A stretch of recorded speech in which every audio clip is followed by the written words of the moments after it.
Bismillahirrahmanirrahim. Assalamualaikum warahmatullahi wabarakatuh. Alhamdulillahi ala ihsanih wa syukru lahu ala taufiqihi wa amtinanih wa asyhadu an la ilaha illallah wahdahu la syarika lahu ta'ziman li sya'nih wa asyhadu anna Muhammadan abduhu wa rasuluhu da'ila ridwanih. Allahumma salli alaihi wa ala alihi wa ashabihi wa ikhwanih. Hadirin dan hadirat yang dirahmati oleh Allah Subhanahu wa taala. Alhamdulillah, puji dan syukur kita panjatkan kepada Allah atas segala limpahan karunia yang Allah berikan kepada kita. Salawat dan salam semoga tercurahkan selalu kepada junjungan kita Nabi Muhammad sallallahu alaihi wasallam dan juga kepada keluarganya serta seluruh sahabat beliau dan pengikutnya yang setia hingga akhir zaman kelak. Hadirin hadirat yang dirahmati Allah Subhanahu wa taala. Topik yang kita bahas pada kesempatan kali ini adalah beberapa renungan dan nasihat kepada orang-orang yang mereka sedang bersedih. Sungguhnya kehidupan dunia ini berisi dengan ujian. Dan Allah Subhanahu wa taala telah menekankan hal ini dalam banyak ayat. Ya linabluwahum ayyuhum ahsanu amala.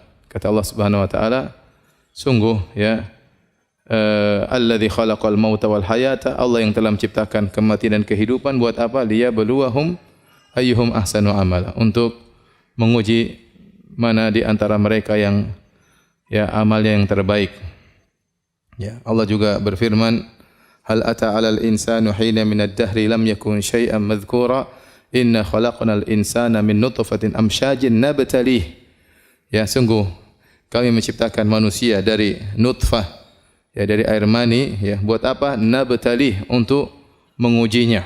Jadi memang Allah ciptakan kita untuk diuji. Karenanya seorang di atas muka bumi ini harus sadar bahwasanya dia diciptakan untuk diuji oleh Allah Subhanahu wa taala. Maka semua orang diuji, tidak ada seorang pun yang tidak diuji oleh Allah Subhanahu wa taala.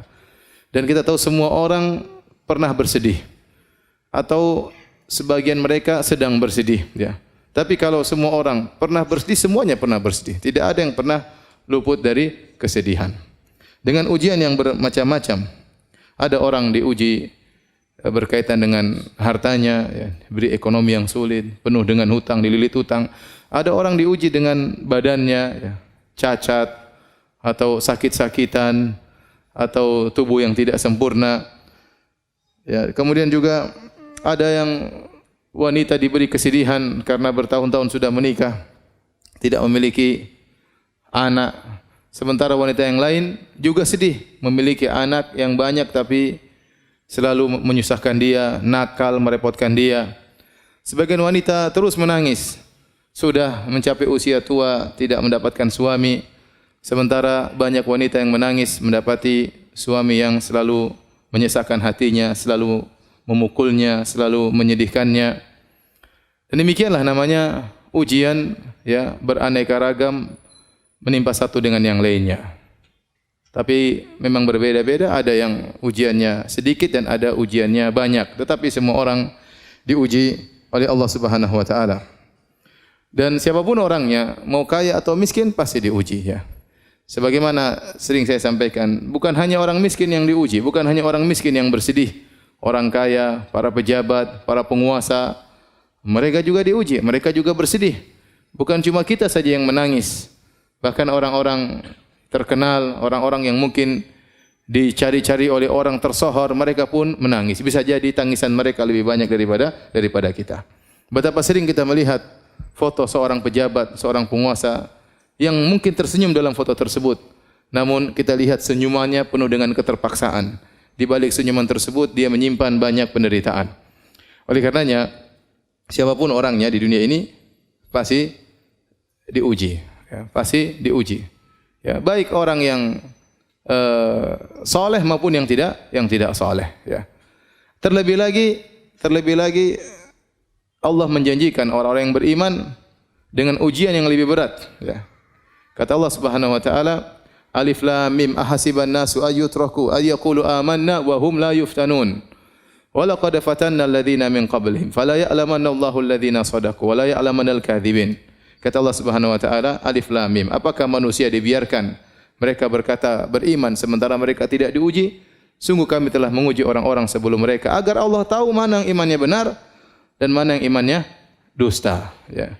Am hasibatum an tadkhulul jannata wa lamma ya'tikum mathalul ladzina khalau min qablikum massathumul ba'sa'u wad-dharra'u wa zulzilu. Apakah kalian menyangka kalian akan masuk surga sementara belum datang kepada kalian ujian yang pernah menimpa orang-orang sebelum kalian? Mereka ditimpa dengan penderitaan, dengan kesusahan, digoncang oleh Allah Subhanahu wa taala. Jadi orang yang beriman justru dijanjikan ujian oleh Allah Subhanahu wa taala. Demikian juga dalam hadis kata Nabi sallallahu alaihi wasallam, waktu Nabi ditanya ayun nasi asyaddu bala'an? Ya Rasulullah, siapakah orang yang paling berat cobaannya? Maka Nabi sallallahu alaihi wasallam mengatakan asyaddu nasi bala'an al-anbiya. Orang yang paling berat ujiannya adalah para nabi. Tsumma salihun, kemudian orang-orang saleh. Tsummal amsal fal amsal, kemudian selanjutnya dan selanjutnya. Yubtala rajulu ala qadri imanihi. Seorang diuji berdasarkan kadar keimanannya. In kana fi imanihi salabatun zida fi balaihi. Kalau ternyata imannya kokoh, tegar, Allah akan tambah ujiannya. Wa in kana fi imanihi riqqatun khuffifa anhu. Kalau ternyata imannya lemah ketika diuji, maka Allah akan ringankan ujiannya. Subhanallah, Allah mentakdirkan Nabi sallallahu alaihi wasallam adalah orang yang paling banyak ujiannya. Ujian dalam segala bentuk ujian. Ya. Lihatlah Nabi sallallahu alaihi wasallam dari kecil sudah diuji, lahir dalam kondisi tidak punya ayah. Kemudian tidak lama kemudian ibunya pun meninggal. Jadi yatim piatu. Hidup dalam kondisi miskin sejak kecil sudah menggembalakan kambing, ya. Diuji dari sisi harta, Nabi hidup dengan penuh kesederhanaan. Ya, bulan-bulan berlalu, istri-istrinya tidak ada memasak apapun di rumahnya. Rumah dengan rumah yang sangat sempit, mungkin cuma 4 kali 5 meter, ya. Kalau terluka dilukai oleh kaumnya sampai berlumuran darah wajah beliau alaihi salatu wasalam. Adapun ujian penghinaan, ujian mental, maka dihina dengan berbagai macam ujian. Dikatakan pendusta, dikatakan tukang sihir, dikatakan dukun, dikatakan orang gila, ya. Dikatakan memutus silaturahmi, segala ya julukan yang terburuk yang ada di zaman itu ditempelkan kepada Nabi sallallahu alaihi wasallam. Kalau dikatakan ujian tentang kehilangan orang yang dicintai, maka Nabi diuji dengan meninggalnya Khadijah radhiyallahu taala anha, istri yang sangat dia cintai, yang 25 tahun hidup bersama Nabi, tidak pernah mengangkat suara di hadapan Nabi sallallahu alaihi wasallam. Bagaimana tempat curhatnya selama ini, kemudian Nabi ditinggal oleh Khadijah radhiyallahu taala anha di saat-saat Nabi lagi membutuhkan tempat untuk curhat. Tatkala itu lagi desakan kaum musyrikin, intimidasi kaum musyrikin lagi di puncak-puncaknya, tiba-tiba Allah memanggil Khadijah radhiyallahu taala anha. Kalau dikatakan apakah Nabi tidak pernah diuji dengan meninggalnya? Ya, anak-anaknya semua anak-anak Nabi sallallahu alaihi wasallam meninggal dalam kehidupannya kecuali Fatimah radhiyallahu taala anha. Nabi punya anak 7 orang, semuanya meninggal, 6 orang di masa kehidupan Nabi sallallahu alaihi wasallam. Abdullah meninggal, Qasim meninggal, ya Zainab meninggal, Ruqayyah meninggal, Ummu Kulthum meninggal, Ibrahim terakhir meninggal di pangkuan Nabi sallallahu alaihi wasallam sampai Nabi menangis. Nabi berkata, "Innal qalba la yahzan wa innal aina la tadma wa la naqulu illa bima yurdi rabbana wa inna bi firaqika ya Ibrahim la mahzunun." Sungguh mata ini mengeluarkan air mata. Sungguhnya hati ini sangat bersedih. Dan kami tidak mengucapkan kecuali kata-kata yang mendatangkan keridhaan Allah Subhanahu wa taala. Wa inna bi firaqika ya Ibrahim la mahzunun. Sungguh kami dengan kepergianmu wahai anakku Ibrahim sangat bersedih. Semua ujian dihadapi oleh Nabi sallallahu alaihi wasallam. Cuma satu mungkin saya bilang Nabi tidak diuji, yaitu Nabi tidak diuji dengan kecacatan. Kenapa? Karena beliau seorang nabi. Tidak pantas dia seorang cacat, akan menjadi bahan hinaan oleh orang-orang musyrikin, orang-orang kafir. Adapun ujian yang lain, ujian harta Nabi diuji. Ujian terluka Nabi diuji, sakit 2 kali lipat. Anas bin Malik waktu datang kepada Nabi sallallahu alaihi wasallam, kemudian dia meletakkan tangannya, maka Nabi panasnya sangat tinggi. Ya Rasulullah, innaka la tu'ak wa'kan syadidan. Ya Rasulullah, sungguhnya engkau mengalami panas yang sangat panas, ya. Kata Nabi sallallahu alaihi wasallam, ini u'ak kama yu'aku rajulani minkum. Sungguhnya aku kalau merasa demam 2 kali lipat seperti kalian. Ya, Nabi diracun, ya, sampai Nabi sallallahu alaihi wasallam meninggal karena bekas racun yang diberikan oleh wanita Yahudi tatkala di Khaybar, ya, selama 3 tahun atau 4 tahun Nabi mengalami sakit racun tersebut. Puncaknya tatkala Nabi sallallahu alaihi wasallam tahun 11 Hijriah baru kemudian Nabi sallallahu alaihi wasallam meninggal akibat racun yang sudah terpendam hampir 4 tahun tersebut sallallahu alaihi wasallam. Oleh karenanya, waktu Nabi sallallahu alaihi wasallam mendatangi seorang wanita yang sedang meratapi anaknya meninggal dunia, Maka Nabi SAW datang wanita tersebut di kuburan, dia sedang meratapi anaknya. Nabi mengatakan, ya hadhihi, isbiri. Wahai fulana, bersabarlah. Wattaqillah, bertakwalah kepada Allah. Maka wanita tersebut marah, dia mengatakan, ilaika anni, pergi engkau dariku. Innaka lam tusab bi musibati. Kata wanita ini, engkau tidak merasakan apa yang aku rasakan. Engkau tidak pernah menerima musibah seperti yang aku terima. Subhanallah. Nabi bukan cuma satu anak yang meninggal. 6 orang anak meninggal dia hadapi. Ya, kemudian Nabi SAW tetap menegurnya, maka dia pun sadar. Ternyata itu Rasulullah SAW, maka dia pun minta uzur. Kata Nabi SAW, innama sabru inda sodamatil ula. Sungguhnya kesabaran itu adalah pertama kali tatkala seorang ditimpa dengan musibah. Jadi setiap kita terkena musibah, kita ingat ada orang yang jauh teladan kita, yang sangat alim, yang sangat bertakwa kepada Allah. Ternyata kehidupannya penuh dengan musibah. Dialah siapa? Rasulullah sallallahu alaihi wasallam. Ya. Oleh karenanya, hadirin dan hadirat Allah Subhanahu wa taala, ada beberapa nasihat yang ingin saya sampaikan ya pada kesempatan kali ini agar meringankan beban kesedihan yang dialami oleh kita. Karena siapa di antara kita sih yang tidak pernah bersedih? Terkadang kesedihan itu datang berkelanjutan, silih berganti ya. Yang pertama, yang harus kita sadari bahwasanya demikianlah tabiat dari kehidupan. Namanya kehidupan isinya ujian. Sebagaimana tadi saya sudah singgung di mukaddimah pengajian. Dan Allah Subhanahu wa taala berfirman, laqad khalaqnal insana fi kabad. Sungguh kami ciptakan manusia fi kabad. Yukabit, yaitu dalam kondisi susah payah.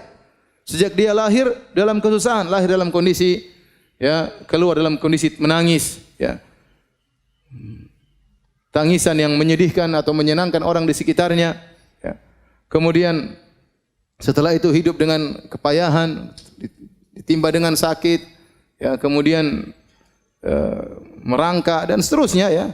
Kemudian dia pun setelah besar dia harus bekerja mencari nafkah.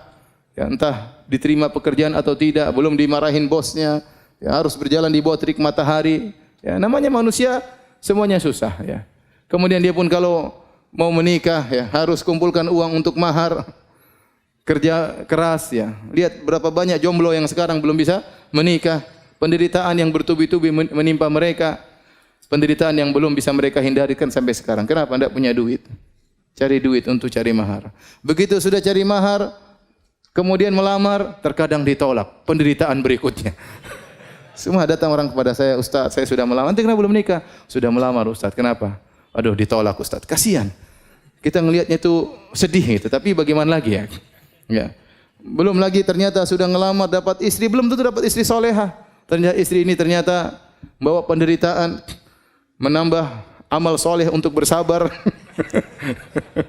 Tiap hari kerjanya ngomel, banyak tuntutan. Ternyata bisa jadi dapat mertua yang ternyata tidak baik juga, banyak menuntut, terkadang menghina, berbagai macam ujian.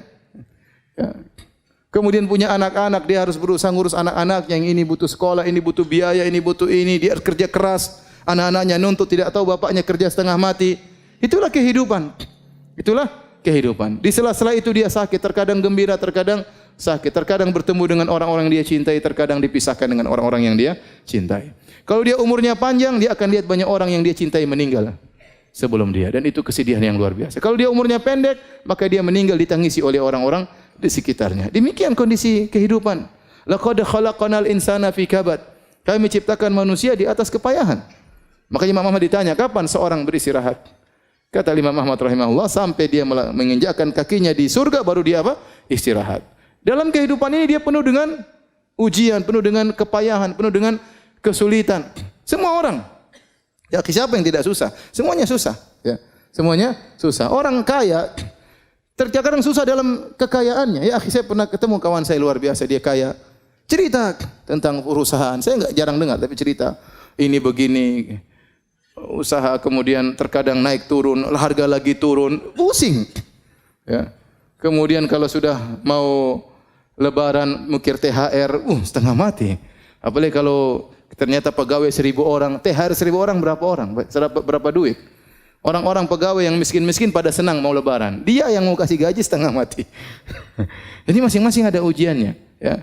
Antum kira presiden, antum kira pejabat tidak susah, mereka juga susah. Di balik kegembiraan mereka, di balik kemewahan yang mereka miliki, mereka hidup dengan kegelisahan. Ya, betapa banyak yang demikian. Oleh karenanya ini tabiat dari kehidupan, kondisi kehidupan isinya adalah ujian. Maka Anda jangan berangan-angan terlepas dari ujian. Semua orang diuji, cuma bedanya ada yang sedikit, ada yang banyak, itu saja. Oleh karenanya, syair yang diucapkan oleh Imam Syafi'i rahimahullahu taala, dia mengatakan mihanuz zamani katsiratun la tanqadi wa sururuhu ya'tika kal ayadi. Sungguhnya ujian kehidupan itu tidak terputus-putus kata Imam Syafi'i. Ini menunjukkan bagaimana beliau banyak diuji. Apalagi beliau ulama, orang soleh, pasti banyak ujiannya. Mihanuz zamani katsiratun la tanqadi kata beliau. Ujian kehidupan, ujian zaman terus tidak terputus-putus. Wa sururuhu ya'tika kal a'yadi. Adapun kesenangannya datang sesekali seperti hari Eid, sesekali aja datang. Ya, oleh karenanya kita harus sadar bahwasanya ya dunia ini isinya adalah ujian. Isinya adalah ujian, ya. Antum ingat ayat tersebut, laqad khalaqnal insana fi kabad. Sungguhnya manusia diciptakan, Allah menciptakan manusia dengan kepayahan. Taib. Ini yang pertama. Yang kedua, hadirin dan hadirat yang Allah Subhanahu wa taala, ya. Ingatlah bahwasanya yang menguji kita dengan ujian ini, ya, yang menimpakan kita musibah ini adalah Allah Subhanahu wa taala. Allah Subhanahu wa taala berarti ya sengaja, ya, Allah dengan hikmahnya sengaja menimpakan musibah ini kepada kita. Allah telah memilih kita untuk diuji dengan ujian ini dan Allah tahu ujian ini pas buat kita. Allah tatkala mentakdirkan ujian ini bagi kita, misalnya seorang kehilangan anaknya, seorang kehilangan barangnya, seorang mungkin terluka, seorang mungkin harus bercerai, banyak musibah yang Allah tahu berarti memang ini pantas buat kita atau pas buat kita dan kita memang bisa untuk menghadapinya. Maka seorang ridha dengan keputusan Allah Subhanahu wa taala. Apalagi seorang tahu bahwasanya yang menentukan, mentakdirkan adanya musibah ini adalah Arhamur Rahimin. Adalah zat yang Maha Pengasih lagi Maha Penyayang. Yang lebih sayang kepada dia daripada seorang ibu kepada anaknya. Ya. Lallahu arhamu bi ibadihi min hadhihi biwaladiha. Allah lebih sayang kepada hamba-hambanya daripada seorang ibu terhadap anaknya. Jadi kalau Allah kasih kita musibah, kasih kita ujian, ya udahlah, ini berarti memang Allah sudah takdirkan. Dan Allah memilih buat kita ujian tersebut, berarti kita sebenarnya sanggup untuk menghadapinya. Karena Allah telah berfirman, la yukallifullahu nafsan illa usaha. Allah tidak memberi luar kemampuan. Jadi kalau kita berusaha, bersabar, berdoa, tegar, insya Allah kita bisa menghadapi ujian ini. Dan ini memang pas, kadarnya sesuai yang Allah kehendaki. Ini dia ujiannya sekian, kadarnya sekian. Makanya tadi hadis yang sudah saya sebutkan, Allah memberi ujian kepada seorang hamba. In kana fi imanihi salabatun zida fi balaihi. Kalau ternyata imannya kokoh, Allah tambah. Berarti Allah memberi ujian sesuai dengan kadar yang pas buat kita. Maka seorang begitu diuji, sabar. Sabar, dia tahu bahwasanya ini adalah ujian yang memang harusnya bisa dia hadapi. Kemudian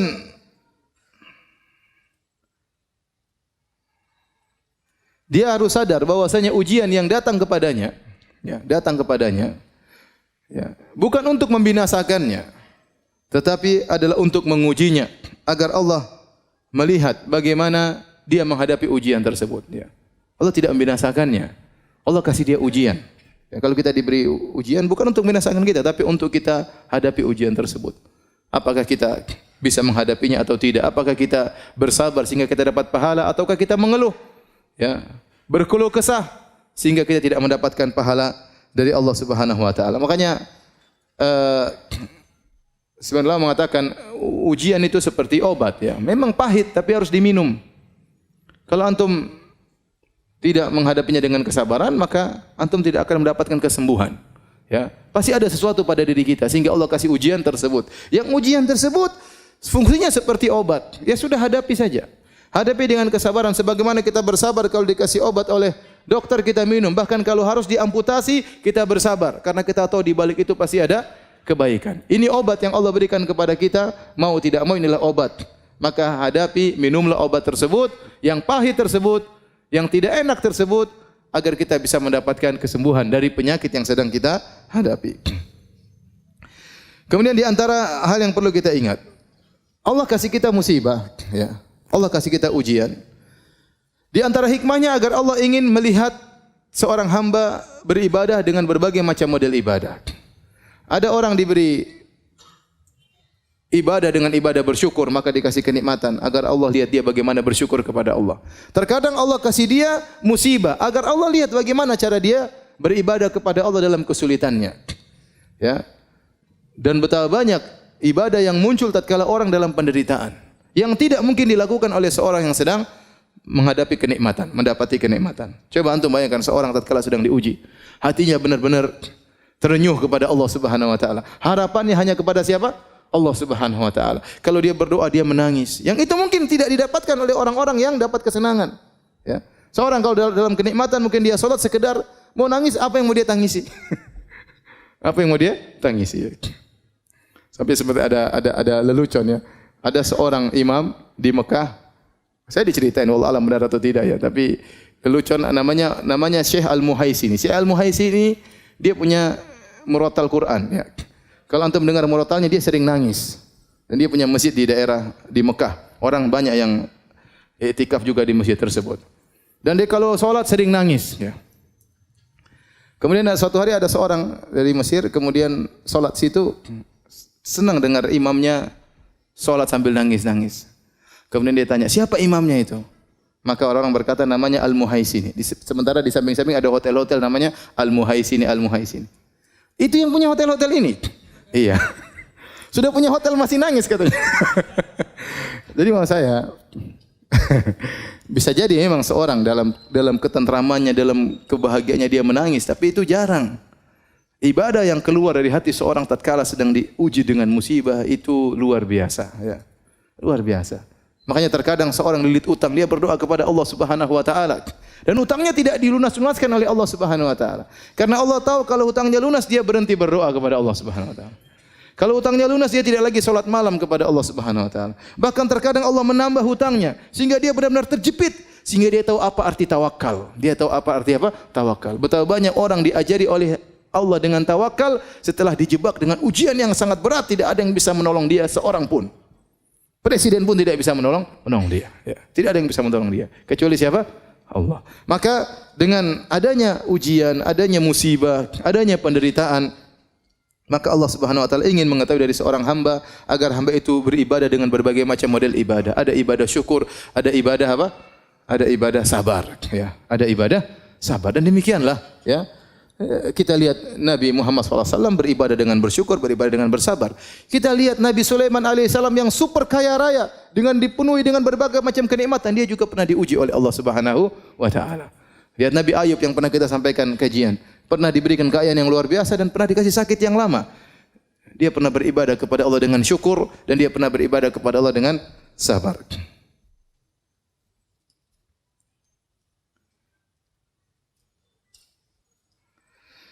Kemudian ingat, jika Anda diuji oleh Allah Subhanahu wa taala, Anda bersabar, maka sungguhnya Anda dalam kebaikan.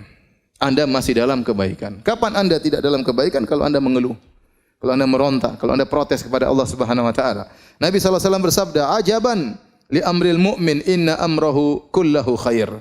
Sungguh menakjubkan perkara seorang mukmin. Sungguhnya perkaranya seluruhnya adalah kebaikan. Seluruhnya kebaikan. Wa laisa dzalika li ahadin illa lil mu'min. Dan ini tidak mungkin kecuali hanya kepada seorang mukmin. Seorang mukmin yang selalu dalam kondisi baik. Dan ini tidak mungkin dilakukan kecuali oleh seorang mukmin. In asabatu sarra syakara fakana khairal lahu. Kalau dia mendapati kesenangan-kesenangan maka dia bersyukur dan ini baik baginya. Wa in asabathu dharra, dan jika dia diuji dengan penderitaan, sabara, maka dia bersabar. Fakana khairal lahu, dan itu baik baginya. Oleh karenanya, jika Anda sedang diuji sementara Anda bersabar, sungguhnya Anda dalam lautan kebaikan. Kebaikan terus mengalir, argo kebaikan terus berjalan karena Anda sedang dalam kesabaran sebagaimana ya yang dijelaskan dalam hadis tersebut.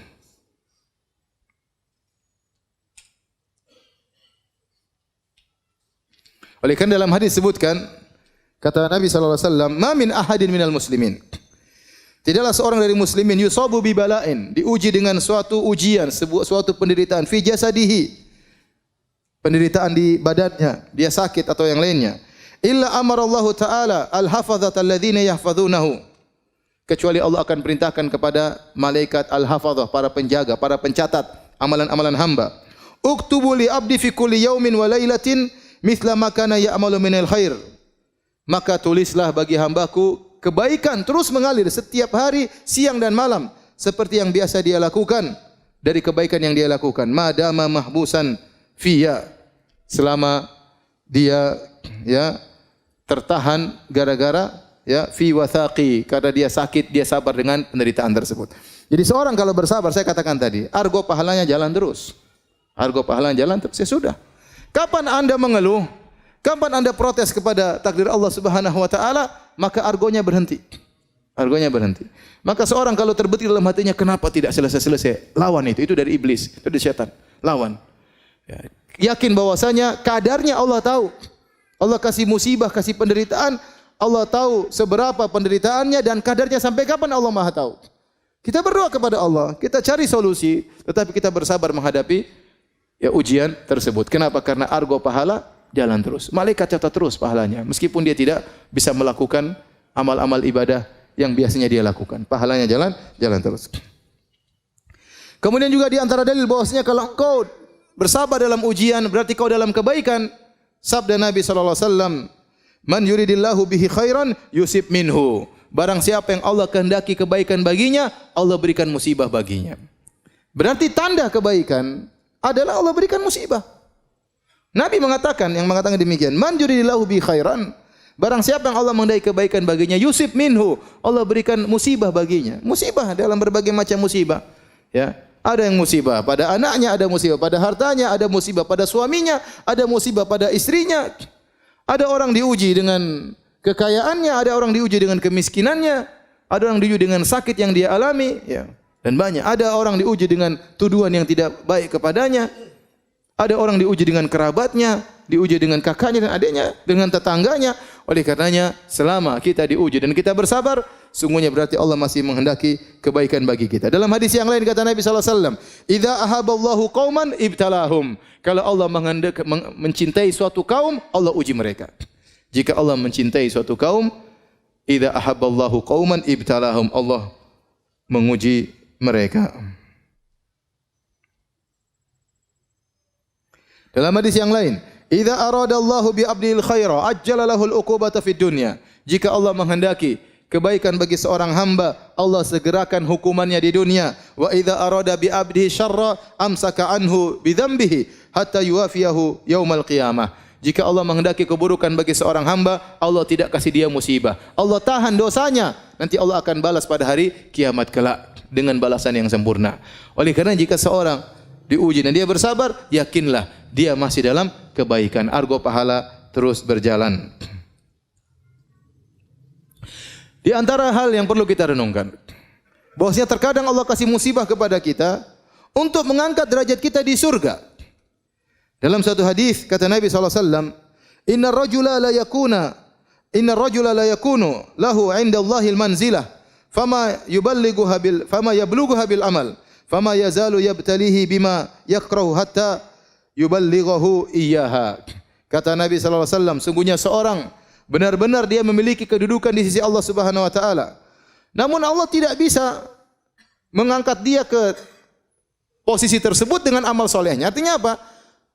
Allah lihat amal soleh dia sedikit, tidak cukup. Pahala dia tidak cukup untuk mendongkrak dia untuk naik ke derajat yang tinggi tersebut. Fama yazalu yabtalihi, maka Allah terus mengujinya. Allah terus memberikan musibah kepadanya.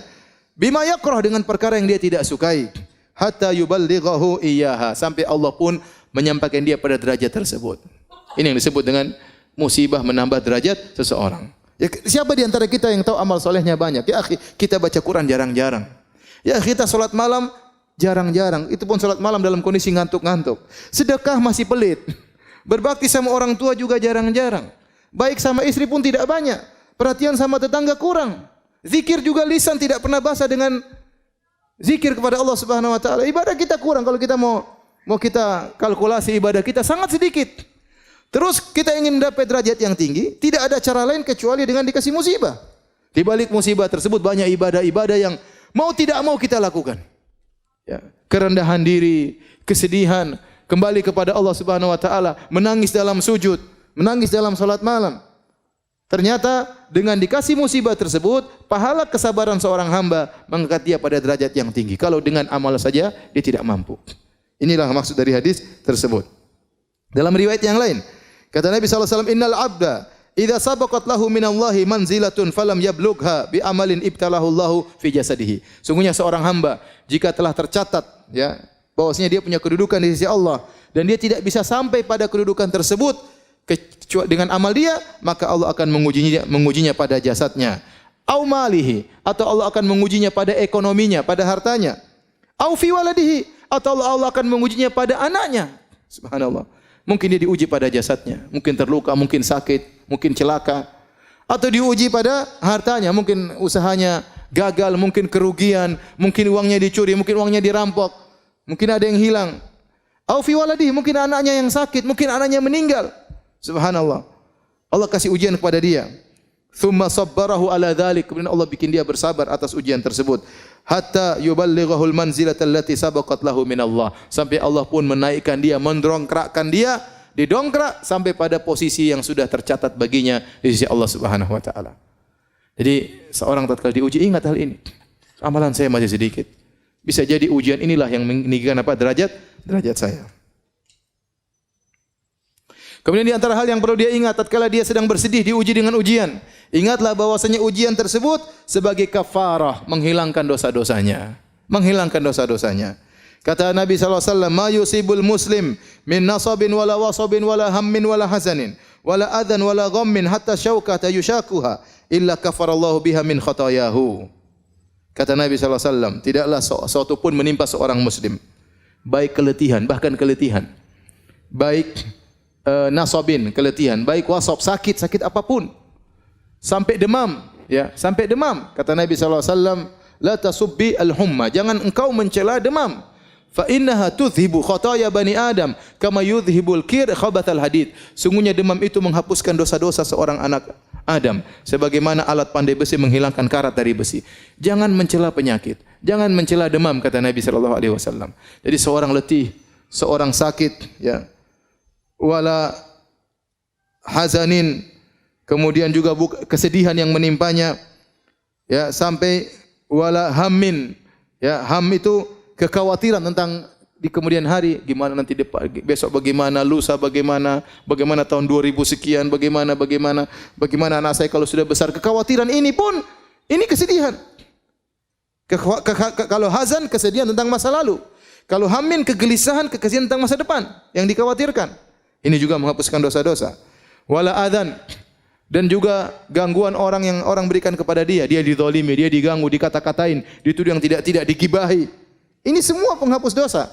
Wala ghammin, kegelisahan. Seorang muslim terkadang tidak jelas, tahu-tahu dia gelisah. Tahu-tahu ada hatinya lagi tidak tenteram, tidak tahu kenapa. Ketahuilah itu penghapus dosa-dosa. Wala syauka yushakuha, bahkan duri yang mengenai tubuhnya, kecuali Allah akan menghapuskan dosa-dosanya. Maka seorang bersabar, ya, tatkala, ya, diberi ujian oleh Allah Subhanahu wa taala. Ya, sampai dalam hadis disebutkan sampai dia diuji oleh Allah terus, sampai dia berjalan di atas muka bumi tidak ada dosa sama sekali.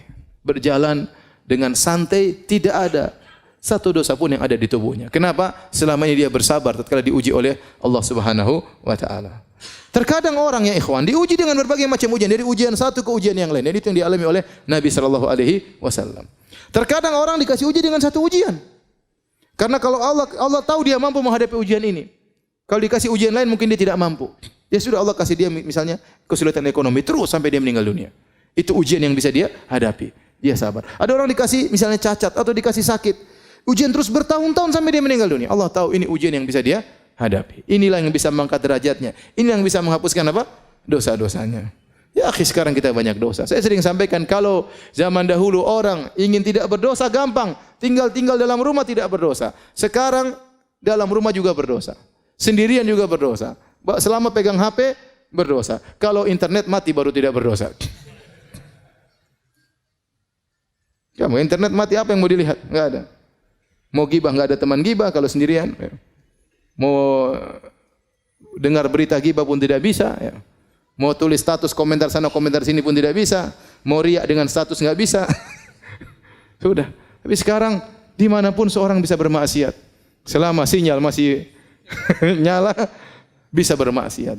Nah, ini kesempatan Allah kasih ujian menghapuskan dosa-dosa kita. Kita tidak minta kepada Allah, ya Allah ujilah saya. Jangan.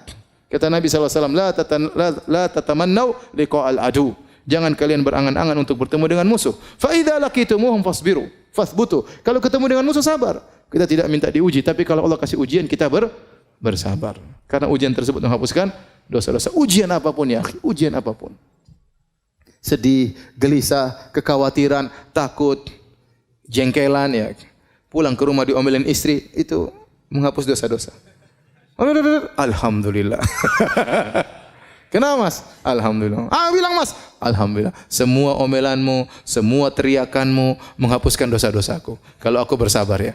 Kalau enggak bersabar tambah dosa.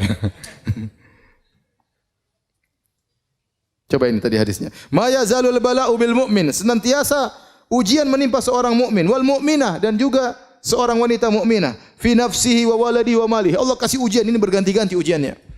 Bayangkan, senantiasa ujian menimpa seorang mukmin atau seorang mukminah fi nafsihi, pada badannya, pada hatinya sakit, sedih.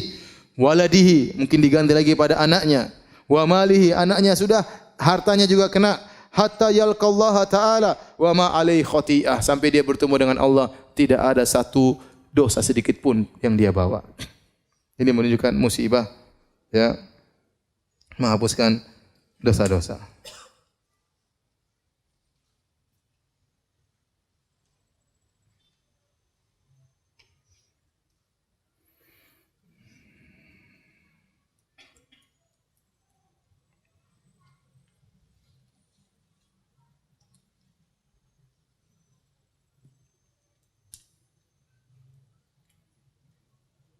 Dalam satu hadis dari Jabir bin Abdullah dari Imam Ahmad dengan sanad yang sahih. Innal humma ista'dzanat ala Rasulullah sallam. Demam datang menemui Nabi sallallahu alaihi wasallam, minta izin kepada Nabi sallallahu alaihi wasallam. Ini kekuasaan Allah. Datang demam. Kemudian Nabi bertanya, "Man hadhihi?" Siapa ini yang minta izin? Kata demam Ummu Mildam, dan itulah kunyahnya demam, humma. Maka fa amara biha ila ahli Quba. Maka Nabi perintahkan dia untuk pergi ke penduduk kota Quba agar mereka yang ditimpa dengan demam. Falaqu minha ma ya'lamullah. Maka mereka pun ditimpa dengan demam karena Nabi mengarahkan demam tersebut untuk menimpa penduduk Quba. Fasyaku dzalika ilaihi. Maka mereka pun mengeluh kepada Nabi sallallahu alaihi wasallam, "Ya Rasulullah, kami ditimpa demam." Mereka sakit penduduk kota Quba. Di Madinah dan Quba ya. Penduduk kota Quba. Maka Nabi berkata, "Ma syi'tum, in syi'tum an ad'ullaha lakum fayakshifaha ankum wa in syi'tum an takuna lakum tahuran." Terserah kalian wahai penduduk kota Quba. Kalau kalian berkehendak, aku akan berdoa kepada Allah agar Allah menyembuhkan kalian dari demam tersebut. Demam tersebut diangkat oleh Allah Subhanahu wa taala. Kalau kalian mau, maka demam ini akan menjadi pembersih dosa-dosa kalian. Maka mereka berkata, "Awa taf'aluhu?" Apakah demam bisa menghilangkan dosa-dosa kami? Qala na'am, kata Nabi, iya. Qalu fada'ha, kata mereka, biarkan demam tersebut menimpa kami. Jadi demam menghilangkan apa? Dosa-dosa. Demam menghilangkan dosa-dosa. Hadis ini disahihkan oleh Syekh Albani rahimahullahu taala. Oleh karenanya bukankah kalau kita menyungguh orang sakit, apa yang kita katakan? Tahur insyaallah. Tahur insyaallah. Ya, membersihkan dosa-dosa. Insyaallah di situ tahqiq untuk menunjukkan pasti membersihkan dosa-dosa jika Anda bersabar. Ya. Untuk menunjukkan pemantapan, tahur insyaallah. Ini penyakit yang menimpamu akan menghilangkan dosa-dosamu jika engkau bersabar.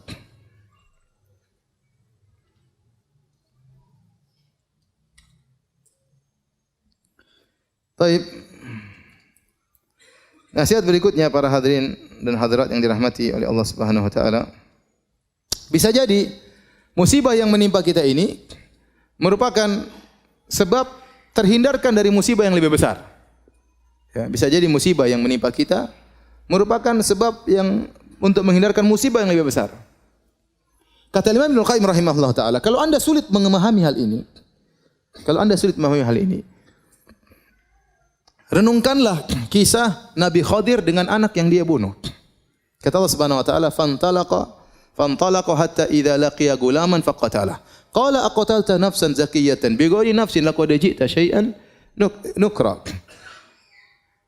Waktu Nabi Khadir jalan Nabi Musa ketemu dengan seorang anak, kemudian dengan wahyu dari Allah maka Nabi Khadir pun membunuh anak tersebut. Nabi Musa mengingkari. Bagaimana kau bisa membunuh seorang anak yang tidak punya salah sama sekali? Kalau dia bunuh orang kita boleh bunuh, dia enggak punya salah. Maka kemudian di belakangan Nabi Khadir menjelaskan, ya. Fa ammal ghulamu fa kana abawahu mu'minaini fa khashina ayyurhiqahuma tughyana wa kufra. Fa aradna ayyubdilahuma rabbuhuma khairan minhu zakatan wa aqraba ruhma. Ya. Sungguhnya anak yang saya bunuh tersebut tentu menyedihkan kedua orang tuanya atau tidak? Menyedihkan kedua orang tuanya. Anaknya meninggal dunia.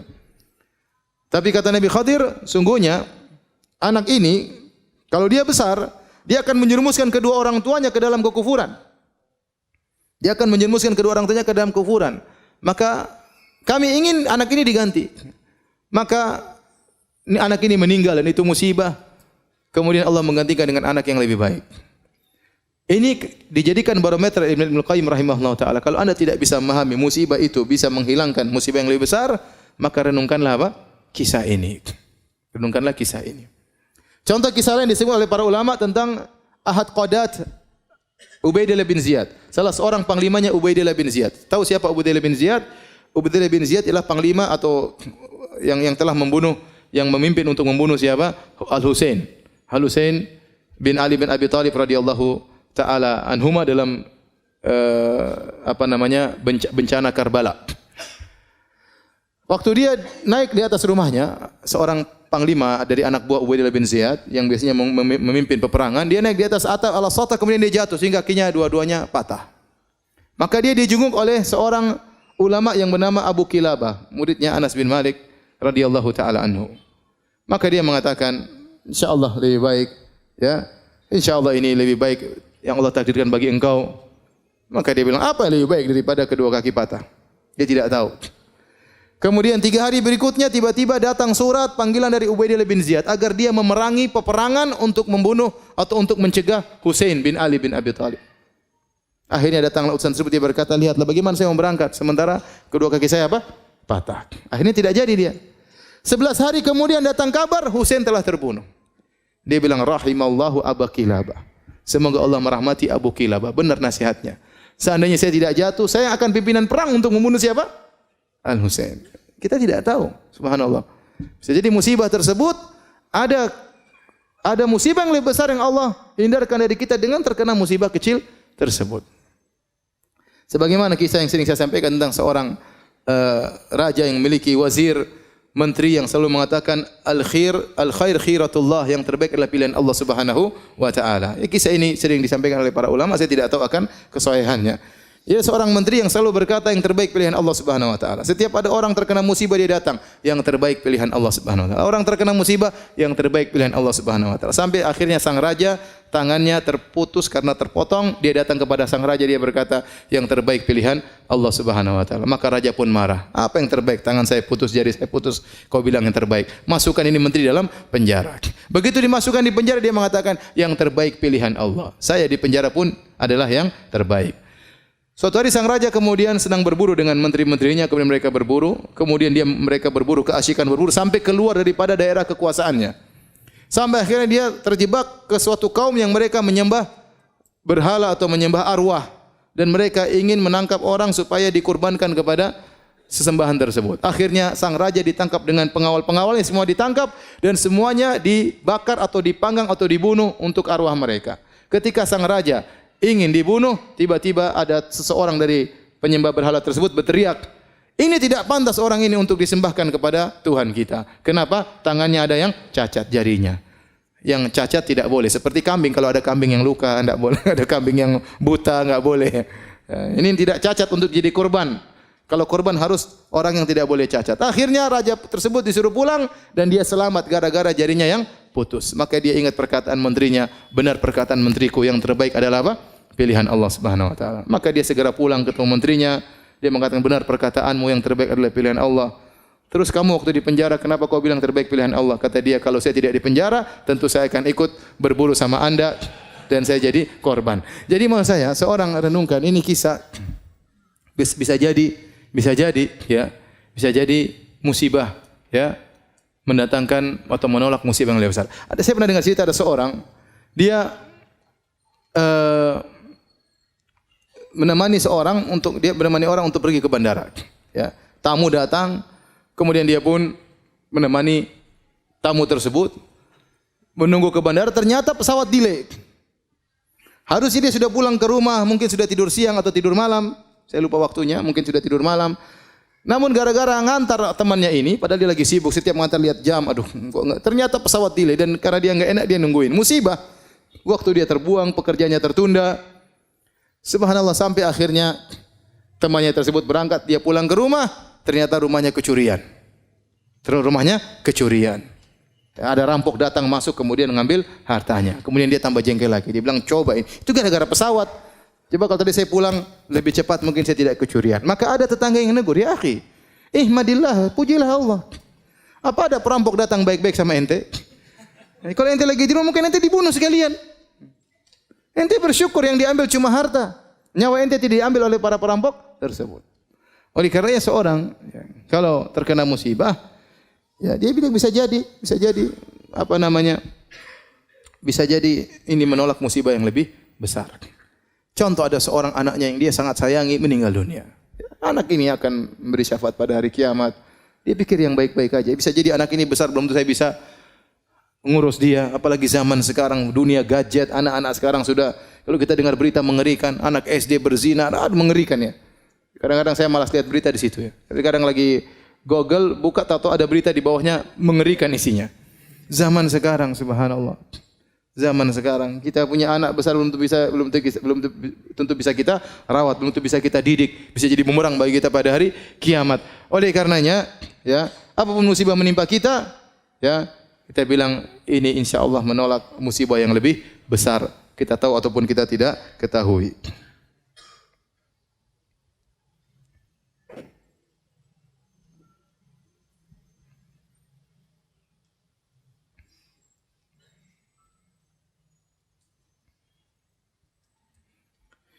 Anda ditimpa musibah oleh Allah Subhanahu wa taala agar Anda tahu bagaimana bersyukur yang benar. Terkadang seorang tidak tahu rasa syukur, nikmatnya syukur kecuali setelah dikasih apa?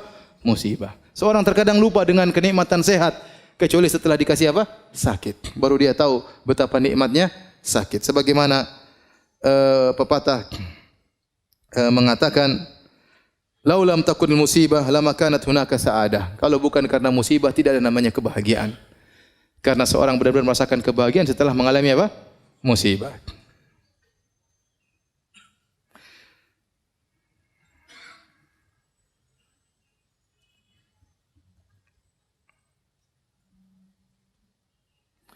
Di antara hal yang bisa meringankan seorang tatkala sedang bersedih, dia harus beriman dengan masalah takdir. Dia tahu bahwasanya seluruh yang menimpanya ini sudah ditakdirkan oleh Allah Subhanahu wa taala. Tidak mungkin dia hindari. Nabi sallallahu alaihi wasallam ya mengatakan, "Ma asabaka lam yakun liyukhti'ak wa ma akhta'aka lam yakun liyusibak." Apa yang menimpamu tidak bisa kau hindari. Dan apa yang terhindar darimu tidak mungkin menimpamu. Ini sudah pasti ya. Innallaha kataba maqadiral khalaiq qabla an yakhluqas samawati wal ard bi 50,000 sanah. Sungguhnya Allah mencatat takdir seluruh makhluk, termasuk Anda ini makhluk. Takdir Anda telah ditulis oleh Allah secara detail, masing-masing kita secara detail. Ya, dari masih nutfah sampai meninggal dunia sudah dicatat oleh Allah dengan detail dan Anda tidak akan keluar dari takdir tersebut. Ya. Bahkan Allah catat tersebut 50.000 tahun sebelum Allah ciptakan langit dan bumi, bukan sebelum 50.000 tahun sebelum ente diciptakan, enggak. 50.000 tahun qabla an yakhluqas samawati wal ard, sebelum Allah ciptakan langit dan bumi. Kata Nabi sallallahu alaihi wasallam, "Rufi'atil aqlam wa jaffatis suhuf." Pena-pena sudah diangkat dan lembaran sudah kering, tidak ada perubahan. Maka mau tidak mau Anda tidak akan bisa menghindar dari musibah tersebut. Karena musibah tersebut sudah tercatat bagi Anda. Tinggal bagaimana Anda menghadapi musibah tersebut. Kalau Anda menghadapinya dengan sabar, fa anta ma'jur, maka engkau dapat pahala. Tapi jika engkau menghadapinya dengan tidak bersabar, fa anta ma'zur, engkau dapat dosa. Tetap saja tidak terhindar. Mau diapain? Sekarang kalau ada misalnya seorang ibu anaknya meninggal dunia, kemudian dia meronta-ronta, menangis-nangis, apakah anaknya bisa hidup kembali? Enggak bisa. Percuma. Tinggal di hadapan dia, dia mau meronta-ronta, dapat dosa, dia bersabar, kesedihan ada. Nabi pun bersedih. Tapi dapat pahala. Tinggal dia pilih yang mana. Dan tidak akan merubah kondisi. Tidak akan merubah kondisi.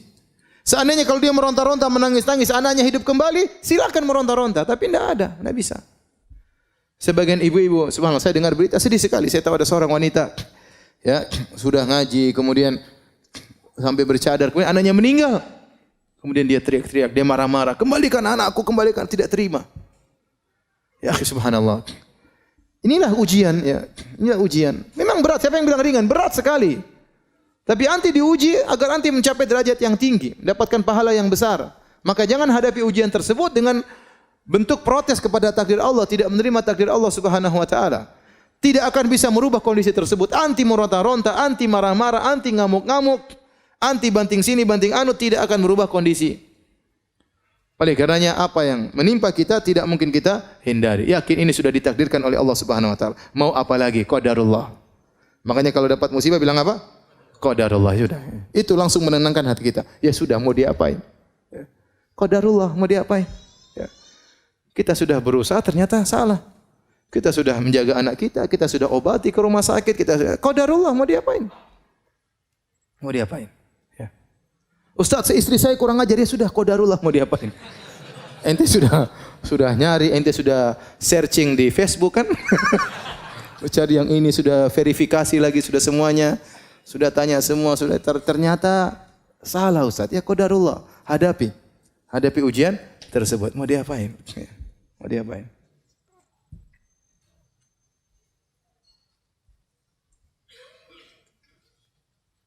Bisa ada seorang, dia hitam, kemudian tapi dia tinggi. Kemudian dia ingin menikah dengan perempuan yang cantik, meskipun pendek putih, supaya anaknya apa? Tinggi dan putih. Ternyata qadarullah. Anaknya hitam, pendek, pesek. Ya sudah, qadarullah. Ente sudah berusaha. Apa boleh buat? Itu namanya qadarullah.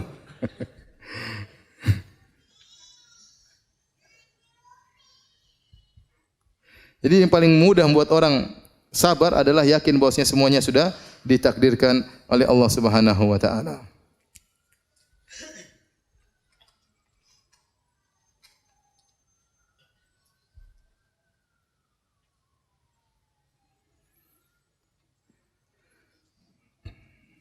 Kalau seorang tatkala ditimpa musibah, dia dapati dirinya kurang bersabar, maka latihlah dirinya untuk bersabar. Kalau dia latih dirinya untuk bersabar, dia akan bersabar. Kata Nabi sallallahu alaihi wasallam, innamal hilmu bittahallum wa innamal ilmu bitta'allum. Ya, wa man yatasabbar yusabbirhullah. Barang siapa yang berlatih diri untuk bersabar, Allah akan buat dia sabar. Tadinya merontak, ingin memberontak, ingin berteriak, sabarkan diri. Latih diri kita.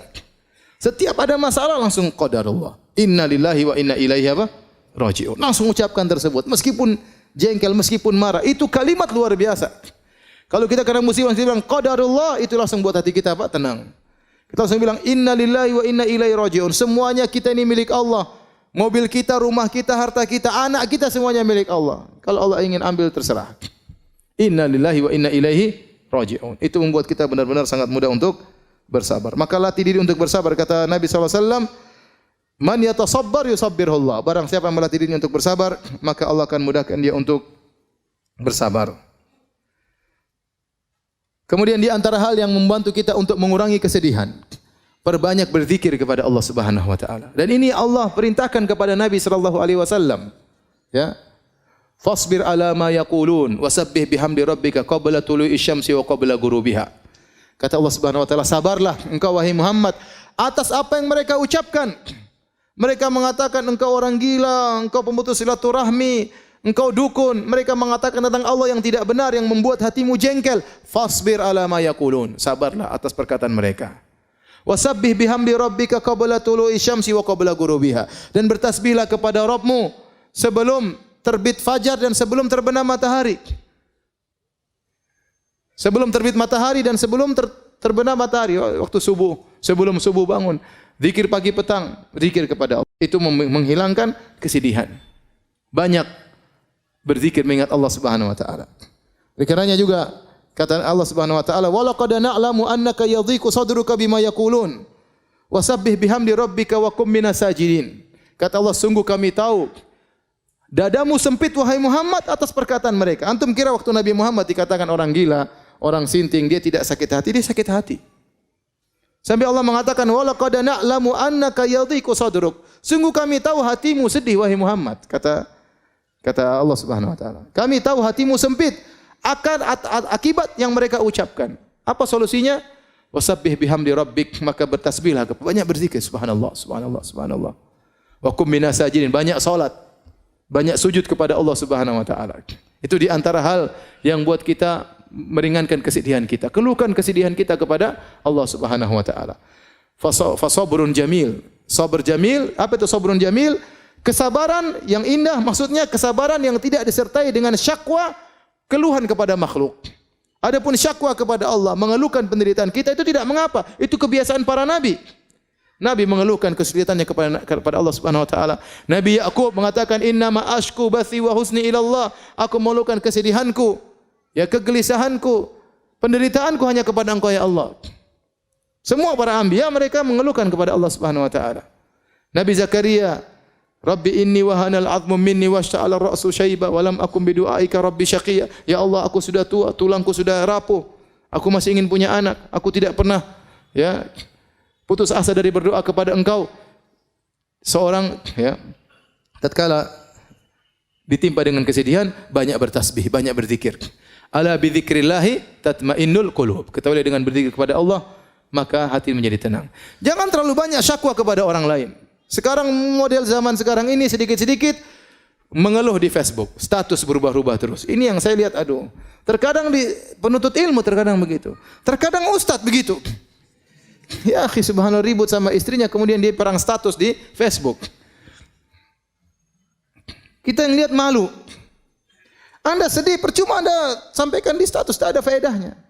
Keluhkan kepada Allah, bangun malam berdoa kepada Allah Subhanahu, banyak zikir, itu yang bisa menghilangkan kesedihan Anda, mengurangi kesedihan Anda. Pun Anda status, apa orang-orang belum tentu membantu. Orang mungkin malah mengejek, orang mungkin malah merendahkan ente.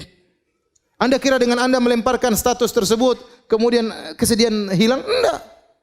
Kemudian setelah Anda bikin status, ente lihat lagi komentar, lebih lagi sedih lagi. Kalau enggak ada yang komentar Anda bersedih, ternyata murid-murid saya tidak ada yang perhatian sama saya. Kalau ada yang komentar, ente bersedih juga. Belum ada balasan status lain, waduh repot. Ngapain kita seperti itu? Ente ingin hilang kesedihan, berzikir kepada Allah Subhanahu wa taala. Sebagian ibu-ibu seperti itu, statusnya menunjukkan penderitaan terus. Tahu-tahu status ada jantung berbentuk love terbelah dua, subhanallah. Ada apa Kenapa begini? Kenapa jantungnya terbelah dua? Menimbulkan banyak pertanyaan. Ya. Repot ya. Banyak ya. Nanti status macam-macam ya Allah. Jangan mengeluh kepada manusia, rugi. Betapa banyak berharap kepada orang, dia akan kecewa. Mengeluh kepada manusia tidak ada yang dia dapatkan. Tidak ada solusi. Paling mereka mengatakan sabar. Sabar. Hidup juga ujian. Saya juga sudah tahu. Ya udah tahu, sabar makanya. Ngapain ngeluh sama manusia? Hati-hati ibu-ibu yang suka rubah-rubah status ibu-ibu nih. Jangan. Sedikit status, foto profilnya diganti-ganti, jangan. Kalau terkena musibah, sedih, banyak berzikir, banyak baca Quran. Quran itu syifa, obat. Ya. Orang kalau baca Quran, apa dalam doa Nabi sallallahu alaihi wasallam, Allahumma ya, apa namanya doa melanggasin, anta ja'al Qur'ana rabi'a sadri wa apa ya Allah, jadikan Al-Qur'an sebagai penyejuk hatiku, ya. Kemudian menghilangkan kesedihanku dan menghilangkan ya wa dhahaba gumumina wa ahzanina, menghilangkan kegelisahan, kesedihan. Di antaranya baca Al-Qur'an.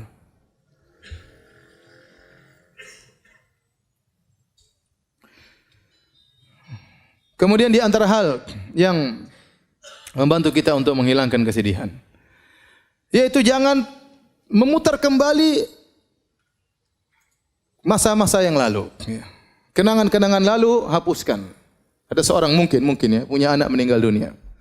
Kemudian dia masih simpan bonekanya, dia masih simpan bajunya. Ini jangan, ini menyiksa diri. Sudah sedekahkan kepada orang lain. Nanti dilihat bonekanya, dia nangis lagi lihat anaknya. Lihat sepedanya, dia nangis lagi lihat apa? Anaknya. Jadi itu terjadi. Sudah itu semua barang kasih orang. Jangan mencoba untuk mengingat masa lalu yang menimbulkan kesedihan, karena itu diingin oleh setan. Ya. Setan ingin apa? Liyahzunal ladzina amanu. Setan ingin agar orang beriman sedih. Kenapa kalau orang beriman sudah sedih dan kesedihannya berlebih-lebihan, tidak mengantarkan dia dekat kepada Allah, akhirnya banyak perkara akhirnya terbengkalai. Dia kalau sudah sedih, terlalu sedih, ngurus anak-anak yang lain susah. Perhatian sama suami susah. Dia pun jarang pengajian, dia cuma baca Quran, nangis saja kerjanya. Maka segala hal yang membuat kita kesedihan tentang masa lalu, ngapain kita ingat-ingat kembali? Semua kenangan-kenangan hilangkan. Kalau punya foto-foto di HP, hilangkan semua. Ya ngapain? Nanti lihat, nangis lagi. Tiba-tiba nangis lagi. Ya enggak usah. Enggak usah. Baik tentang orang tua kita, baik tentang anak-anak kita, yang sudah lalu biarlah berlalu. Ya. Ngapain kita menjebak diri kita pada kesedihan yang lalu yang tidak mungkin kita perbaiki lagi, mustahil, tidak mungkin kita kembalikan lagi, mustahil. Ya sudah, maka segala hal yang membuat kita teringat dengan masa lalu, kesedihan yang berkepanjangan, maka hendaknya kita hindari. Kemudian jangan lupa ya untuk menghadiri majelis ilmu. Di antara zikir yang menangkan hati majelis ilmu, dengar pengajian tentang kesedihan, ya, tentang tawakal, tentang sabar, tauhid, terutama pengajian tentang tauhid. Dengar bagaimana Tuhan kita, bagaimana Allah Subhanahu wa taala, bagaimana Allah melakukan semuanya dengan hikmah. Ya, bagaimana Allah terkadang menguji hamba-hambanya, baca kisah-kisah orang terdahulu. Dengar pengajian tentang bagaimana kisah para ulama diuji, sehingga kita tahu bahwasanya kita ini diuji tidak ada apa-apanya dibandingkan dengan mereka. Ya. Dan ini membuat kita lebih ringan kesedihan kita. Kemudian jangan lupa perkara yang penting tatkala kita terkena kesedihan, berusaha membantu orang lain. Berusaha membantu orang lain. Oleh karenanya Al-Imam As-Sa'di, gurunya Syekh Utsaimin rahimahullah taala pernah berkata, dia mengatakan, dua pokok kebahagiaan adalah pertama ikhlas kepada Allah, yang kedua membantu orang lain. Ini dua pokok kebahagiaan. Anda kalau ingin bahagia, lakukan dua ini. Pertama ikhlas. Berusaha dalam segala kegiatan ikhlas karena Allah, bukan mencari komentar manusia, bukan karena kepentingan duniawi, bukan untuk melihat ya like atau dislike, tidak peduli. Saya mencari komentar Allah Subhanahu wa taala. Kapan Anda bisa ikhlas dalam segala kegiatan Anda, maka Anda akan meraih kebahagiaan. Yang kedua, membantu orang lain. Setiap kita bantu orang lain, maka Allah akan berikan kita kebahagiaan. Allah berfirman, ya. Ya ayyuhalladzina amanu, idza qila lakum tafassahu fil majalisi fafsahu yafsahillahu lakum. Bahkan perkara yang mungkin tidak butuh biaya membantu orang. Kata Allah, ya wahai orang yang beriman, jika dikatakan kepada kalian lapangkan majelis supaya atau rapatkan supaya orang bisa masuk duduk bersama antum di masjid, maka berilah kelonggaran bagi mereka. Yafsahillahu lakum, maka niscaya Allah akan berikan kelapangan bagi kalian. Kata para ulama termasuk kelapangan dada. Kelapangan dada. Ya, padahal tidak butuh biaya sehingga orang datang, silakan duduk samping saya. Itu ente bikin begitu, ente dapat apa? Kebahagiaan. Tidak usah jauh-jauh, kita sholat Jumat misalnya, sholat Jumat, full masjid rame. Ada orang bingung cari apa? Cari tempat. Kemudian kita, sini, kita rapat-rapat sedikit. Silakan, sambil antum tersenyum. Dia kemudian berdiri samping antum, itu Allah kasih kebahagiaan bagi antum. Begitu saja. Sebaliknya, kalau antum kemudian bawa sajadah sendiri, sholat Jumat, terus kaki ente lebarin. Ente sudah siap mau datang, ente enggak mau. Dia mau sampingin, ente semakin lebarin. Pasti ente dapatkan hati ini jengkel, grundel. Allah bikin hati ente menjadi apa? Sempit. Berbuat baik kepada orang lain pasti mendatangkan kebahagiaan. Antum lihat orang di jalan, orang menyeberang, orang lagi sibuk-sibuknya, ente sempatkan waktu ngantar orang kakek tua tersebut sebentar. Berhentikan kemudian antum berjalan ngantar orang tersebut. Allah pasti kasih kebahagiaan. Ya, ini asal kebahagiaan adalah membantu orang lain. Di saat-saat kita penuh kesedihan, jangan lupa kita memberi kebahagiaan kepada orang lain. Niscaya kesedihan tersebut akan dikurangi oleh Allah Subhanahu wa taala. Ya. Oleh karena saya katakan manusia paling berbahagia adalah siapa? Adalah Rasulullah sallallahu alaihi wasallam. Kenapa? Dia selalu menebar kebahagiaan bagi orang lain. Siapapun yang minta bantuan kepada Nabi, maka Nabi pun membantunya sebisanya. Itulah Rasulullah sallallahu alaihi wasallam. Maka cobalah kalau kita ditimpa kesedihan, bantu orang lain. An-nafa'al muta'addi. membantu orang lain, maka insya Allah akan berikan kebahagiaan bagi kita.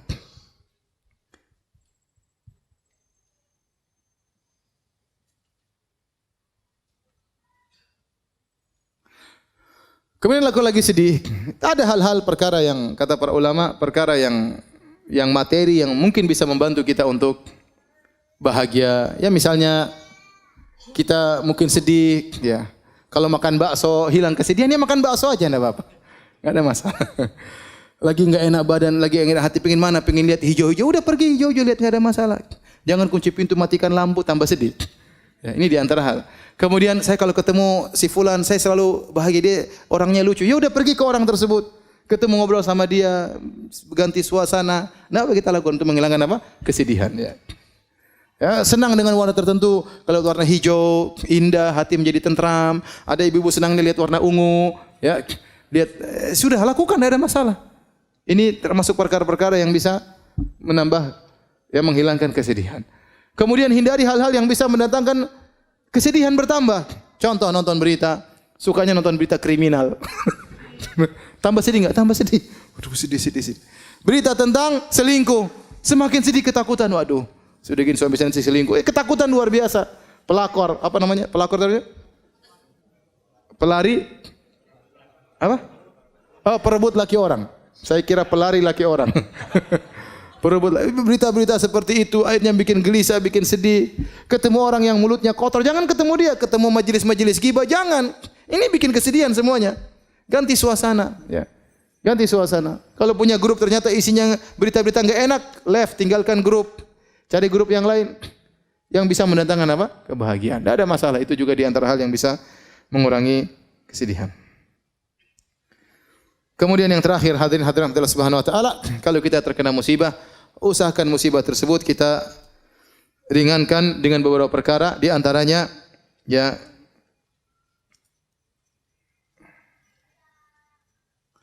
ingat musibah yang lebih berat daripada yang kita alami, ya. Kalau kita terkena musibah, misalnya ada seorang tangannya terluka, kemudian dia memuji Allah, alhamdulillah. Kenapa ente memuji Allah? Alhamdulillah, bukan di lisanku. Coba kalau lidahku yang luka, bukan di mulutku, bukan di wajahku, seperti itu. Ya. Ada seorang salaf yang kemudian kakinya luka, maka dijenguk oleh seorang, kemudian dia mengatakan, alhamdulillah, yang membiarkan dirimu masih lebih banyak daripada yang hilang. Yang hilang satu kaki, badan masih lengkap, mata masih bisa melihat, ya. Kemudian badan masih ada, ya. Masih banyak musibah yang lebih berat daripada yang kita alami. Maka dengan begitu kita menjadi lebih ringan. Seorang misalnya, maka ada seorang wanita pernah dia lagi sedih, dikasih kertas. 2. Satu kamu catat tentang apa yang diambil oleh Allah, satu kamu catat tentang apa yang Allah berikan padamu.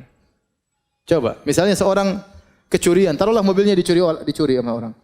Dia isi di catatan tersebut, mobil dicuri, nilai 400 juta. Terus dia catat yang Allah berikan sama dia banyak sekali. Istri, harganya berapa istri? Mahal istri. Anak-anak ini mahal, rumah, kemudian mobil yang lain masih ada, kesehatan. Ini kalau dikalkulasikan duit banyak sekali. Iya. Banyak. Makanya di antara hal yang buat kita untuk meringankan musibah kita ingat bahwasanya nikmat yang Allah berikan kepada kita jauh lebih banyak daripada yang Allah ambil dari kita. Jauh lebih banyak. Kalau antum suruh isi kertas isi nikmat-nikmat Allah, antum tidak bakalan mampu. Terlalu banyak kenikmatan tersebut. Nikmat bisa masih mengaji, nikmat masih bisa ke masjid, nikmat masih bisa dengar pengajian, nikmat masih bisa baca Al-Quran, nikmat masih bisa sujud, nikmat masih bisa melihat berbagai keindahan. Diambil sebagian oleh Allah, tidak apa-apa. Ya sudah, itu namanya kehidupan. Hal ini mengurangi beratnya musibah yang kita hadapi. Di antaranya melihat kepada orang-orang yang penderitanya lebih parah daripada dia. Ya, antum lihat, ya. Kita ini masih penuh kenikmatan. Coba lihat di negara-negara lain, ya. Negara lain seperti di Suria. Ada sampai orang mengatakan, saya ya berapa tahun lalu saya masih buka puasa sama keluarga saya, sama kakak, sama adik, sama ini. Sekarang yang satu di Afrika, yang satu di Asia, yang satu di mana, Subhanallah, gara-gara perang. Semuanya tercerai-berai, ya. Oleh karenanya nikmat yang kita rasakan sangat luar biasa. Sekarang kita di Indonesia Masya Allah mau dakwah di mana-mana masih bisa. Masih bisa pengajian, ketemu tetangga juga masih bisa. Alhamdulillah masih banyak kenikmatan. Orang lain masih banyak ujiannya lebih berat. Maka betapapun kita terkena musibah pasti ada orang lebih berat daripada kita. Seorang yang misalnya dia tidak punya kendaraan, hanya punya sepeda. Ya lihat ke bawah masih banyak orang yang tidak punya sepeda masih jalan kaki. Lihat ke bawah lagi masih ada orang yang tidak bisa jalan kaki bahkan naik kursi roda tidak bisa jalan. Ada yang tidak bisa naik kursi roda terduduk di rumahnya enggak bisa apa-apa. Masih ada orang yang seperti itu. Maka semakin kita lihat orang yang lebih parah daripada kita, maka insya-Allah mengurangi penderitaan musibah yang kita hadapi. Kemudian kita selalu bertafaul, yaitu optimis bahwasanya betapapun lama musibah yang kita alami pasti ada jalan keluar. Inna ma'al usri yusra. Pasti ada jalan keluar. Di balik kesulitan ada kemudahan. Namanya mendung tidak selalu mendung. Namanya musim panas tidak selalu musim panas. Akan datang musim apa? Dingin. Ya, tidak selama musim kemarau. Musim kemarau semakin parah. Penghujungnya adalah musim apa? Penghujan. Kegelapan yang semakin gelap kegelapan menuju kepada terbitnya fajar. Jadi maksud saya, kita senantiasa optimis ya. Namanya begitulah kehidupan. Nanti akhirnya kesedihan-kesedihan tersebut jadilah tinggal cerita. Dulu begini ya. Dulu begini. Ya, bahwasanya musibah tersebut tidak akan selama-lamanya. Dan itulah tabiat daripada kehidupan, datang kesedihan, datang kesenangan. Taib hadirin dan hadirat Allah Subhanahu wa taala, inilah yang bisa saya sampaikan ya. Bahwasanya tatkala kita dikasih musibah kita bersabar. Sampai ada seorang penyair berkata, sungguhnya Allah menyiapkan istana di surga. Yang istana tersebut isinya adalah kesedihan. Isinya adalah kegelisahan, dipagari dengan penderitaan yang bisa masuk hanya dengan membawa kunci kesabaran. Oleh karenanya seorang ya dunia ini tidak ada yang tidak diuji, ya antum diuji, ustaz juga diuji, ujian berbeda-beda ya. Ujian berbeda-beda. Tidak ada yang tidak diuji oleh Allah Subhanahu wa taala, tinggal bagaimana kita menghadapi ujian tersebut. Terkadang ada ujian yang sama dihadapi oleh dua orang, yang satu dengan tentram, yang satu penuh penderitaan, gelisah menangis, yang satu dengan tentram menghadapinya. Kenapa? Imannya berbeda. Imannya berbeda. Padahal ujiannya sama. Wallahu a'lam bishawab. Kalau ada yang bertanya saya persilahkan.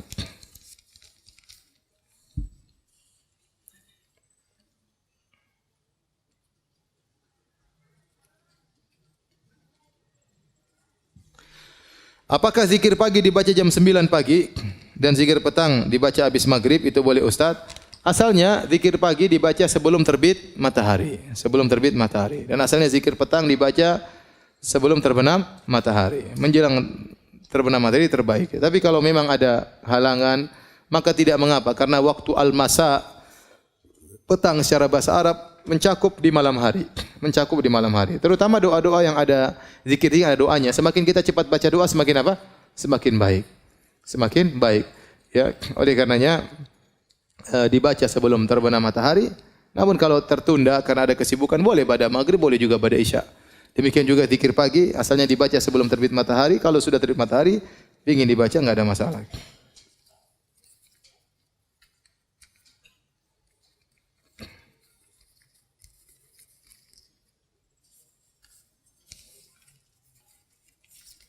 Ustaz, ada pertanyaan titipan. Apakah menikah harus dengan orang yang kita jatuh cinta kepadanya? Dan menikah apa harus menunggu lulus kuliah terlebih dahulu? Semuanya tidak harus. Kalau ditanya apakah harus kita menikah dengan orang yang kita jatuh cinta kepadanya, tidak harus. Ya, tapi kalau itu bisa, itu lebih baik. Ya. Karena kecintaan itu menambah kelanggengan kehidupan rumah tangga. Makanya disyariatkan nazar. Kenapa kita nazar? Supaya kita suka, kita tertarik, baru kita menikah. Kalau kita enggak tertarik, maka sebaiknya jangan ya, karena akan mengganggu kebahagiaan kehidupan rumah tangga. Maka disyariatkanlah nazar, melihat untuk menumbuhkan rasa cinta tersebut. Tapi apa kita harus menikah dengan orang yang kita cintai? Belum tentu. Belum tentu. Kebahagiaan tidak harus bersama dengan orang yang kita jatuh cinta kepadanya. Ya. Tapi kalau bisa kepada orang yang kita cintai itu yang terbaik. Apakah menikah harus tunggu kuliah? Tidak harus. Yang penting ente punya modal. Betapa banyak orang menikah masih SMP sudah menikah, SMA sudah menikah. Ya, saya sampaikan saya punya kawan, dia menikah dia masih kelas 2 SMA, menikah, tinggal di rumah bapaknya.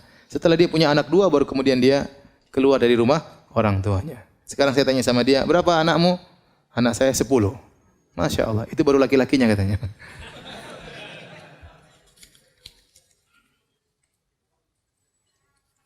Apakah musibah dapat dicegah atau tidak? Dicegah sama sekali, sudah takdir. Kalau sudah ditakdirkan tidak akan bisa dicegah. Namun selama kita tidak tahu apa takdir kita, maka kita berusaha melakukan amalan-amalan yang bisa mencegah kita terhalang kita dari takdir yang buruk ya. Semua sudah ditakdirkan, tapi kita tidak tahu apa takdirkan kepada kita. Yang penting kita melakukan sebab di antara hal-halnya yang menghilangkan kita dari kesudahan yang buruk misalnya adalah berbuat baik kepada orang lain kata Nabi sallallahu alaihi wasallam. Sunaiul ma'ruf taqi masari asu, berbuat baik kepada orang lain menghindarkan dari kesudahan yang buruk.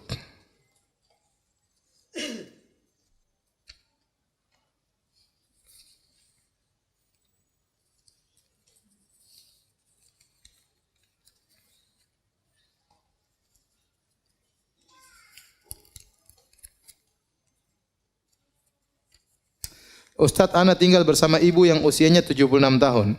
Ibu ana ini sangat susah sekali dikasih tahu untuk hal kebaikan. Terkadang ada di hati timbul rasa kesal atau marah dan rasanya juga ingin nangis rasanya. Apakah ini termasuk ujian berat dan bolehkah ana sekali marahi ibu ana? Jangan ya, jangan marahi ibu. Kasih tahu yang baik ya. Enggak usah dimarah-marahin ya. Memang ibu orang tua kalau sudah tua seperti itu ya. Dia kembali ada pikunnya, ada enggak ngertinya dan itulah pahala sangat besar. Makanya kata Allah, "Imma yablughanna 'indakal kibara ahaduhuma aw kilahuma." Ya, kalau keduanya sudah mencapai masa jompo, salah satunya atau keduanya, fala taqul lahuma uffin. Maka jangan berkata ah. Ah aja enggak boleh apalagi marah-marahin. Justru di masa tua itulah pahalanya besar. Kita berbakti sama orang tua, di umur apapun orang tua kita masih 50, masih 60, masih 40, kita dapat pahala. Tapi lebih khusus, pahala yang lebih besar tatkala dia sudah mencapai masa jompo. Sudah tidak bisa berbuat apa-apa, sudah mulai pikun, di situlah butuh kesabaran. Situlah pahala sangat besar bagi Anda. Oleh karenanya kalau Anda sabar, maka pahalanya sangat besar. Yang namanya orang tua seperti itu, ya. Sama orang tua kita sabar waktu mengurus kita masih kecil. Ya, sekarang kita tahu kita ngurus anak kita enggak gampang. Anak kita dikasih tahu enggak mau dengar, ya, marah-marah terkadang, ya. Ya, terkadang dia marahin kita, anak-anak ya begitulah. Orang tua juga nanti seperti itu. Antum juga nanti seperti itu kalau sudah tua. Oleh karenanya berusaha berbakti sama orang tua, mudah-mudahan Allah menjadikan anak-anak Anda berbakti kepada Anda.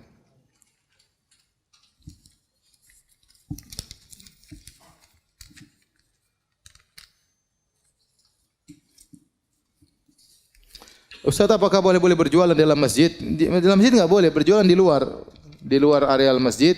Selama areal masjid adalah tempat untuk salat, maka tidak boleh, ya. Tidak boleh kalau tempat itu dipakai untuk salat, maka berarti itu dibangun untuk tempat salat, ya. Ya, adapun di luar pagar enggak ada masalah.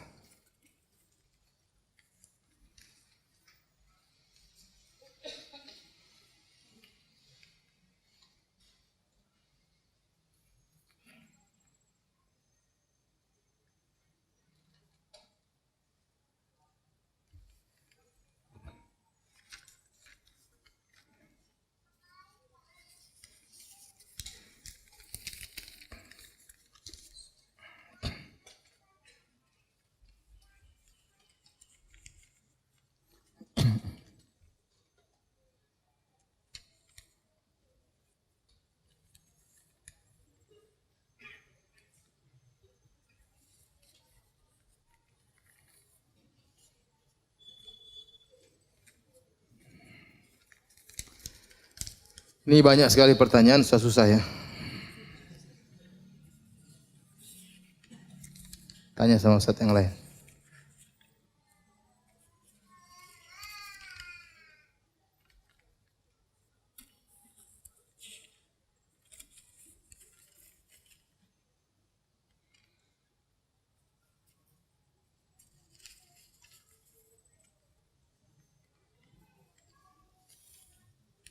Bolehkah mengucapkan selamat atas kelahiran anak antar pasangan non-muslim?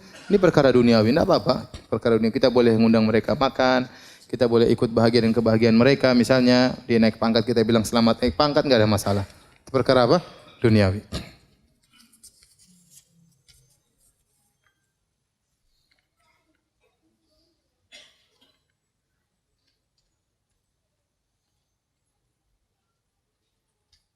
Apakah bermain face app yang memperkirakan seperti apa muka kita? sekian tahun kemudian termasuk mendekati dukun? Enggak kali ya. Cuma itu mainan yang ngapain itu. Kita gambar-gambar, khawatir kita menggambar-gambar yang dilarang oleh syariat ya, karena meniru-niru ciptaan Allah Subhanahu wa taala. Apakah mengomentari hasilnya juga termasuk mendekati dukun? Saya rasa tidak, ini bukan masalah perdukunan ya. Kecuali dia mengatakan wajah saya seperti ini, pasti seperti ini, itu tidak boleh ya. Tidak boleh. Karena kita tidak tahu, ente belum tentu hidup sampai segitu ya. Ya. Saya belum tahu aplikasi tersebut ya. Cuma saya lihat ada orang yang profilnya, tahu-tahu dia tulis umur saya 60 sekian. Apakah sampai segitu umur saya? Dia kasih pasang wajahnya sama waktu wajahnya sudah apa? Tua ya. Mungkin pakai aplikasi tersebut. Aplikasinya saya tidak tahu, saya tidak pernah lihat.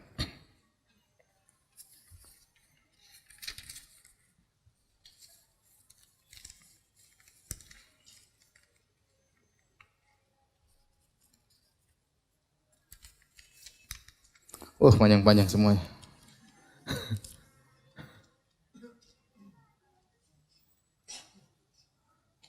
Saya seorang ibu dengan 4 orang anak yang ditinggal suami. Apakah berdosa jika saya terus meratapi kematiannya? Iya, tidak boleh. Ya. Kalau timbul kesedihan, ucapkan qadarullah. Innalillahi wa inna ilaihi raji'un. Setiap sedih bilang apa? Qadarullah. Innalillahi wa inna ilaihi raji'un. Setan ingin kita terus bersedih. Sehingga akhirnya kita terbengkalai, tidak bisa ngurus anak dengan baik. Mungkin kita mau cari nafkah pun susah. Kenapa? Karena diliputi dengan apa? Kesedihan. Akhirnya khawatirnya kalau terus bersedih, akhirnya meratapi seakan-akan protes dengan takdir Allah Subhanahu, dan itu dosa. Kalau sudah sampai pada tahapan tersebut, maka itu apa? Dosa. Maka setiap kita sedih, kita bilang qadarullah, innalillahi wa inna ilaihi raji'un. Demikian saja kajian kita. Semoga bermanfaat. Subhanakallah bihamdik, asyhadu an la ilaha illa anta, astaghfiruka wa atubu ilaik. Assalamualaikum warahmatullahi wabarakatuh.